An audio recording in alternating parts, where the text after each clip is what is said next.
Біздің ерте заманда ғалымдар қабірдің басында уағыз айтпайтын болған. Себеп өлімнен артық ғибрат жоқ. Түсінген адамға. Өлімнен артық ғибрат жоқ. Өзің ойлашы, күнде жаңында ойнап күліп жүрген адам кетіп қалды. Ненің дәлелі? Сен де уақытың күнің келіп жеткенде сен де кетесің деген сөз. Бірақ молда айқайлап жатыр соның өзін.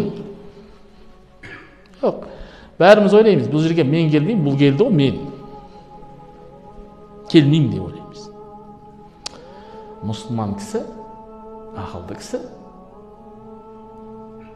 жамағаттан айырылмайтын кісі. Себебі ертең ана-мынау болып кетсе, пайғамбар саллаллаху алейхи вассалам не дейді? Кімде-кім дүниеден өтсе, оның артынан бір жақсы, дінда, тақуа 40 қысым мұсылман тұрса, Алла оның күнәсін кешіреді дейді. Жаназасын оқыса келіп. Себебі жаназа дұға.